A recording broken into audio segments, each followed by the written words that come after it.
हम सब लोगों ने गंगाजल हाथ में लेकर एक कसम ली थी, भारतीय जनता पार्टी को नस्त नाबूद करने का हम लोग काम करेंगे। कि लाइट आ रही है तो आ रही है और चली गई तो इसका राम भरोसे ही है। कल परसों हमारी ताबजी खत्म हो गई सड़क की वजह से। अगर सड़क होती तो 5 मिनट में भरतपुर जाके रख देते उस भाई को।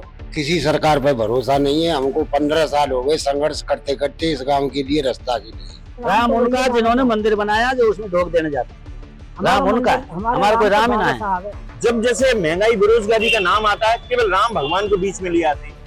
राम भगवान गए कहाँ थे, ये कब से लेके आए? राम भगवान जब से पृथ्वी की उत्पत्ति हुई है, जब से ये थे, हैं और रहेंगे।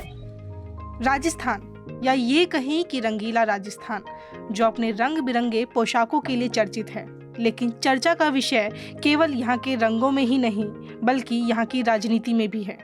राजस्थान एक ऐसा राज्य है जहाँ राज्य में हर बार सरकार बदलती है। यहाँ के लोग लोकसभा में भी किसी पार्टी को 2 बार से ज्यादा मौका नहीं देते। यहाँ लोकसभा की कुल 25 सीट हैं, जिसमें 7 आरक्षित सीट हैं। उनमें से 1 आरक्षित सीट है भरतपुर। साथ ही ये राजस्थान के मुख्यमंत्री भजनलाल शर्मा का गृह जिला भी है। दिल्ली से भरतपुर की दूरी लगभग 200 किलोमीटर है। मथुरा और आगरा से सटे होने की वजह से भरतपुर में राजस्थान की झलक कम, ब्रिज या मथुरा की झलक ज्यादा दिखती है। यहाँ पर 21,15,000 के करीब वोटर्स हैं, जहाँ जाट और जाटव वोटर्स की जनसंख्या सबसे अधिक है।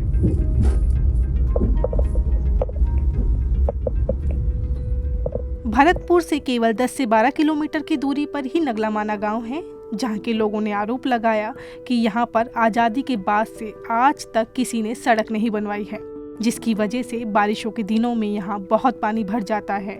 कई लोग यहां पर अपनी लड़की को देना नहीं चाहते क्योंकि शादी के बाद काफ़ी दिक्कतें हो सकती हैं। यहाँ पर पानी और सड़क की बहुत समस्या देखने को मिली। किसी सरकार पर भरोसा नहीं है। हमको 15 साल हो गए संघर्ष करते करते इस गांव के लिए, रास्ता के लिए। 600 की आबादी का ये गांव है। बच्चों की पढ़ाई की कोई सुविधा नहीं है। चतुर्मास से वर्षा टाइम में हमारे बच्चे बड़े भारी परेशान रहते। हम उनको भरतपुर तक नहीं पहुंचा सकते। बच्चों की शादी होना मुश्किल हो रहा है बिना गांव के रास्ते के। वो जो कहते हैं रास्ता ही नहीं है इस गांव के लिए। ये गांव क्या, ये जंगल है। जिस गांव के लिए रास्ता नहीं है उस गांव में जीना ही क्या। आप लोगों ने कोई कदम उठाया? हमने, वसुंधरा जी मुख्यमंत्री रही, जब उन्होंने अपनी एक वो जयपुर में वो मीटिंग ली, उसमें हम गए, कई बार गए और बार बार प्रशासन को पुकारा। एक बार हमने मतों का बहिष्कार किया, लेकिन हमारी आज तक किसी ने सुनवाई नहीं की। यात्री साहब, हम तो इतने दुखी हैं कि मतलब मौत तक है गई है हमारे यहाँ सड़क की वजह से। मतलब हॉस्पिटल तक नहीं मरीज पहुँच पाया। कई मौत, इतने दुखी हैं हम इस रोग से। मेरा खुद का बच्चा मरा है। क्या हुआ था थोड़ा उसके करंट लग गया था। हाँ, और वो मान लो रास्ता में, और वो खत्म हो गया। तो सड़क की वजह से आप हॉस्पिटल नहीं ले जा पाए? नहीं जा पाए। और बरसात का पीरियड हो साहब, बरसातों के टाइम में यहाँ पे एक महिला की प्रसव के दौरान मौत हो जाती है। एक बच्चे को जो 23 साल का एक युवा होता है, उसको करंट लग जाता है। महज 700 मीटर की दूरी इस हाईवे से होने के बावजूद भी उस युवा को वहां तक, हाईवे तक ले जाने में कम से कम 45 मिनट वहां लग जाती हैं। अभी हाल में कुछ दिन पहले एक 50 साल के हमारे यहाँ किसान की मौत हो जाती है कि खेती में, जब वो अपने खेती में पानी दे रहा था, उस टाइम उसको किसी कीड़े ने काट लिया था। उस भाई को यहाँ से लेके जाते हैं, एम्बुलेंस को फोन करते हैं, एम्बुलेंस यहाँ आती है, लेकिन एम्बुलेंस जब उस मरीज को यहाँ से लेके जा रही थी, उसी टाइम वो एम्बुलेंस फंस जाती है। कितनी समस्या है। करंट ने हमारा भाई पकड़ लिया, वो खत्म हो गया। कल परसों हमारी ताबजी खत्म हो गई सड़क की वजह से। अगर सड़क होती तो 5 मिनट में भरतपुर जाके रख देते उस भाई को, कि अपनी बुआजी को। उसका बच्चा छोटा बिन माँ का हो गया। कितनी परेशानी हमको ही पता है, कैसे झेलते हैं। यहाँ रोते हैं। 600 रुपए का टैंकर आता है, पानी की सुविधा नहीं है। तो कोई वोट लेने भी आता है आपसे यहाँ पर? सब आते हैं और कह जाते हैं हम सड़क डरवाएंगे, हम सड़क डरवाएंगे। आज तक किसी ने नहीं सुनी। इस समय हम लोग मौजूद हैं राफ गांव में। ये कामा का ही एक गांव है, कामा तहसील का ही गांव है। ये तहसील भरतपुर जो लोकसभा सीट है उसी में आती है। राफ गांव में ज़्यादातर जो है जाटवों के वोट हैं यहाँ पर, सबसे ज़्यादा जो है जाटवों की जनसंख्या है यहाँ पर। और यहीं से रांप से ही जो बीएसपी कैंडिडेट हैं अंजिला जाटव, वो भी खड़ी हुई हैं। यहाँ हम लोगों ने लोगों से भी बात की। लोगों का कहना है कि आज भी इस गांव में कास्टिज़म होता है। स्कूलों में बच्चों के साथ उनके साथ कास्टिज़म होता है, बच्चों के बर्तन अलग रखे जाते हैं। यहाँ आसपास के लोग जो हैं पानी भरने जाते हैं तो वहाँ पे भी कास्टिज़म होता है।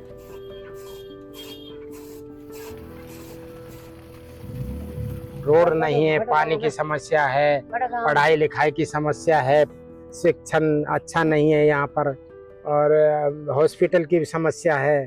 डिलीवरी हो जाती है तो किसको कहाँ अलवर या भरतपुर दूर ले जाना पड़ता है, 40 से 50 किलोमीटर। कितनी समस्या, सब बहुत समस्या। आज तक किसी ने इतने MP MLA हो गए यहाँ से और सरपंच मेंबर सब हो गए, पर कोई इस समस्या पर कोई ध्यान नहीं दे रहा। सब अपने अपने घर भरने को लगे हुए। रंजीता कोली जो है कभी आई हैं यहाँ पे? कोई कोली भी नहीं आई, कोई नहीं है, कोई भी नहीं आता है। सब वोट लेने के लिए आते हैं उनके कार्यकर्ता। हमने तो देखी नहीं रंजीता कोली क्या। ज्यादातर तो यहाँ दलित रहते हैं और रंजीता कोली खुद दलित थी। दलित की है, पर वो भी जो छुआछूत करती है ना, वो कौन सी कम है? वो भी करती हैं। और का कोली है वो तो सब समाज में, जबकि SC में आ रही है शायद कोली। हाँ, और फिर भी वो तो बड़ी बनती है, हमसे तो बड़ा बनती है। हम भी SC में आते हैं। जो सुख सुविधा आपको चाहिए वो सब आ गई हैं यहाँ पे? नहीं है, ऐसा कुछ नहीं है। क्या नहीं आया? कुछ भी नहीं। अभी सड़कों का देख रहे हो, सड़कों का बहुत बुरा हाल है। और लाइट की व्यवस्था तो ऐसा ही है कि लाइट आ रही है तो आ रही है, और चली गई तो इसका राम भरोसे ही है। कई दिन तक मतलब वेट ही मत करो। एक महिला के तौर पे, एक जो जाटव कम्युनिटी के तौर पे, कौन सी सरकार ने अच्छा काम किया? अब मुझे तो सारी सरकारें भ्रष्ट लगती हैं, अच्छा काम किसने किया? बाकी ये जो BJP आई है ना, ये जो हिंदूवादी है लगती है। आप खुद को हिंदू नहीं मानते? हिंदू हमको स्वीकार ही नहीं करते तो हम हिंदू कहाँ हैं? हिंदू लोग जब हमें स्वीकार ही नहीं करते तो हम तो नहीं मानते।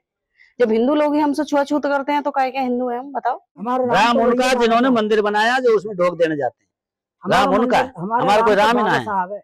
आपके बाबा साहब? हाँ, बाबा साहब हमारा राम, हमारा कोई राम ना है। राम कहाँ था जो मंदिर में घुसने ना देता।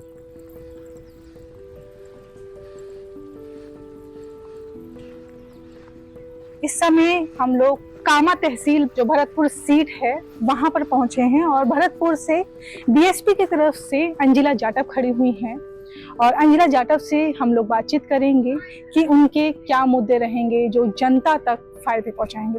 देखिए, पॉलिटिक्स को अगर हम साइड में रखें, थोड़ा सा मेरे जो अंदर के विचार हैं, अभी से नहीं, शायद जब मैं छोटी थी, फिर उसके बाद बड़ी हुई, शिक्षा ली, इंजीनियरिंग करी, फिर मैंने तब से जो हमारे लोगों का स्तर है, जो गरीबी है, जो उनको शिक्षा नहीं मिल पा रही है, जो बाबा साहब ने इतने टाइम से मूवमेंट चलाया हुआ था, लेकिन कहीं हद तक गाँव में, कस्बों में लोगों के पास ना शिक्षा है, ना रोजगार है। तो जब मैंने अपनी पढ़ाई करी और लोगों को मैंने देखा कि मतलब लोग बहुत ही अभी उस स्तर वो उठे नहीं है। रिजर्वेशन जरूर मिल गया है उनको, लेकिन ना उनको उसके फायदे पता है, ना उनको वो पूरी तरीके से मिल पा रहे। रिजर्वेशन के जो फायदे हैं वो उन तक पहुंच ही नहीं पा रहे। स्कूलों में, जो गाँव है वहां पर स्कूलों में शिक्षा नहीं है, टीचर्स नहीं है।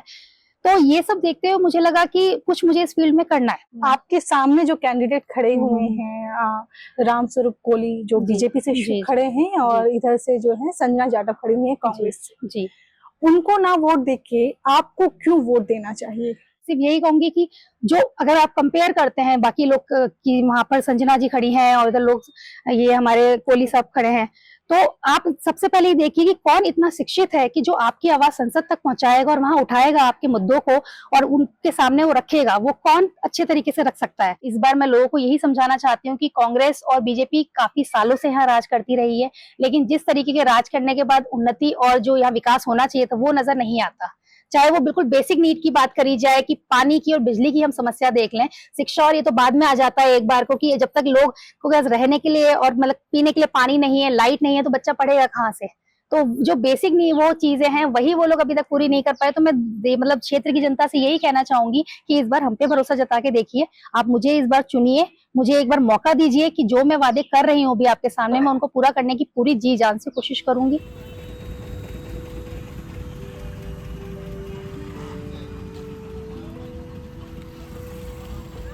भरतपुर में मौजूद RBM हॉस्पिटल, जो यहाँ का सबसे बड़ा हॉस्पिटल माना जाता है, इस क्षेत्र में कई जगह कम्युनिटी हेल्थ सेंटर और प्राइमरी हेल्थ सेंटर ना होने की वजह से लोग अपने इलाज के लिए यहाँ दूर दूर से आते हैं। अगर वहाँ पीएचसी और सीएचसी है भी तो भी वहाँ या तो डॉक्टर नहीं है या सही से इलाज नहीं है। सफाई और सुविधा की बहुत कमी दिखी। हालांकि यहाँ के लोग अपने गांव के हेल्थ सेंटर से इसकी तुलना कर रहे हैं, जबकि यहाँ भी स्थिति बहुत अच्छी नहीं दिखी। भरतपुर में तो काफ़ी दूर दूर के आते हैं। अब मैं कठुमर से आया हूँ। कठुमर अलवर डिस्ट्रिक्ट में पड़ता है। हमारे कठुमर में क्या है, जैसे मेरी फ्रैक्चर उंगली होगी तो वहाँ प्लास्टर करने का वो नहीं है सिस्टम। गांव में ये हड्डी वार्ड का नहीं है, जैसे बुखार वगैरह जो छोटे मोटे बीमारी है वो सारे इलाज हो जाता है गाँव में।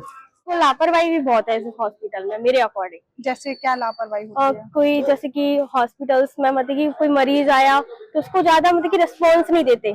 इनकी रिस्पॉन्सिबिलिटी की वजह से कई लोगों की जान भी चली जाती है। कुछ मंथ पहले एक एक्सीडेंट हुआ था जिसमें ना तो इन्होंने देखने की कोशिश की ना कुछ किया, इन्होंने सीधा जयपुर रेफर कर दिया। उसी कारण उनकी ना मौत भी हो चुकी है। आपके जानने वाले थे? हाँ, मेरे जानने वाले। अब हम लोग पहुंच चुके हैं नगरा महलोनी गांव। ये बयाना से कुछ ही दूरी पर है जहां पर रंजीता कोली रहती हैं। नगरा महलोनी गांव में अधिकतर जाट देखने को मिले, जहां पर लोग नाराज हैं।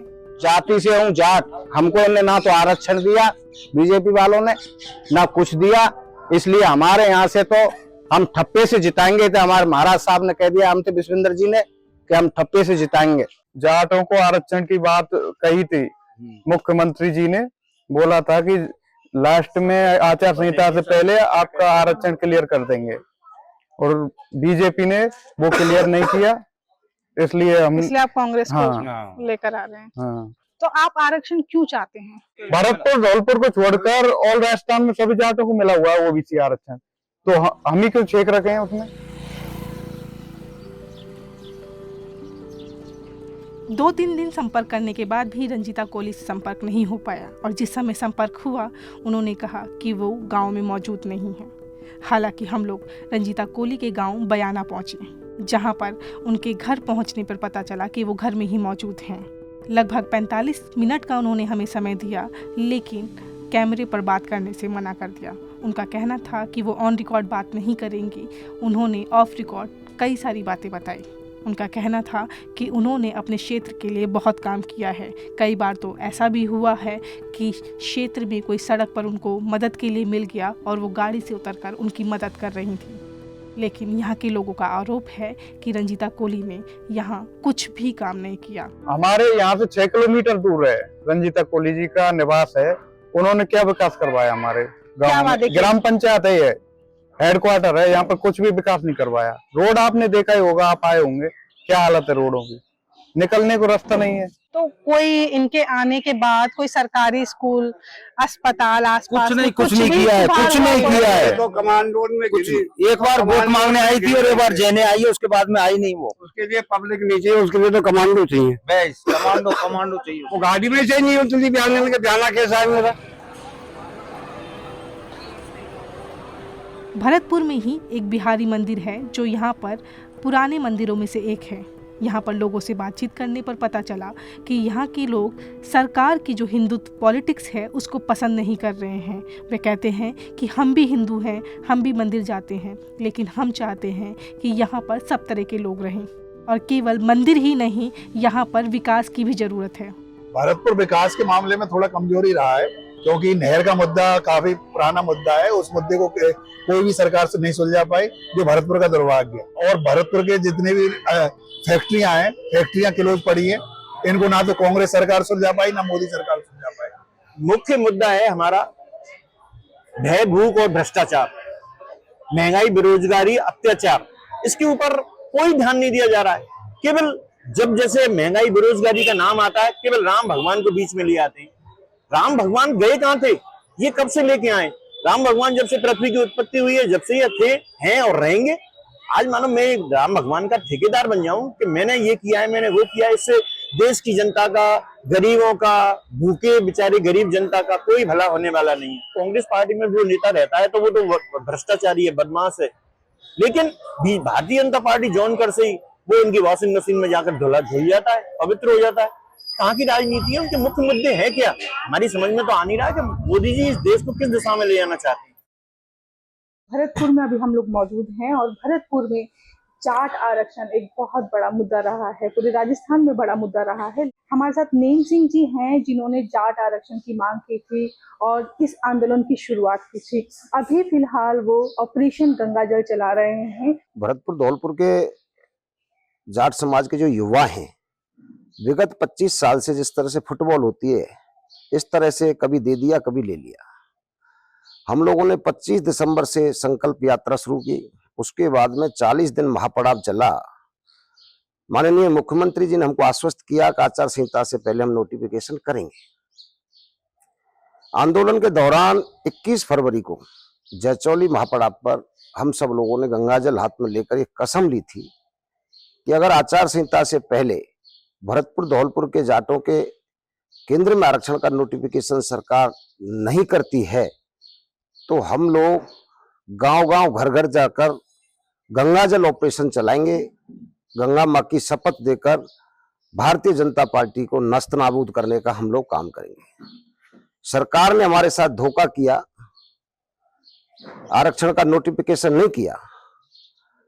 उस जो हमारी कसम है उसको पूरा करने के लिए हम लोगों ने ऑपरेशन गंगाजल चला रखा है।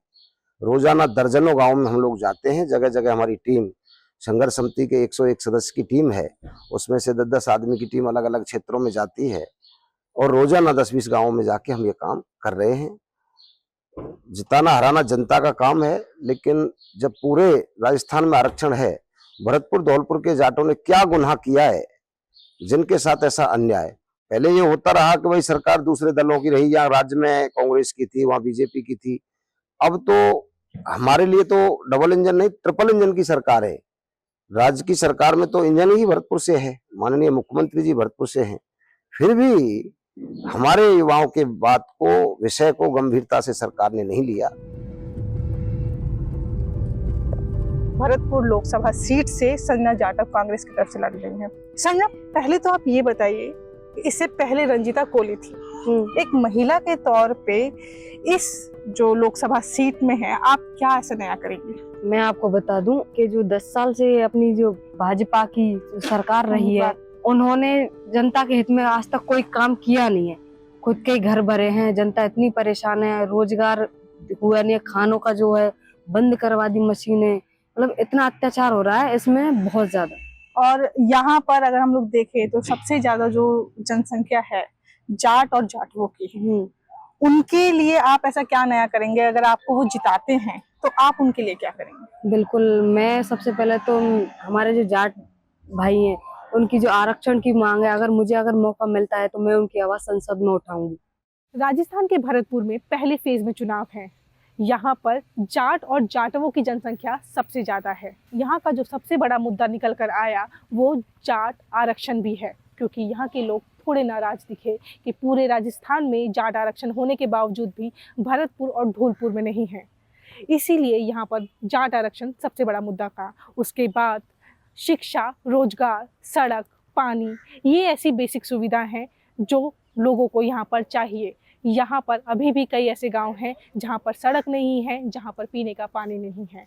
अगर ये सरकार उनको देती है तो वो उसी को चुनेंगे। अगर आपको हमारा काम अच्छा लगता है तो आप द मूक नायक को सपोर्ट कर सकते हैं। सपोर्ट करने का लिंक आपको www.themooknayak.com के सपोर्ट अस में जाकर आपको मिल जाएगा।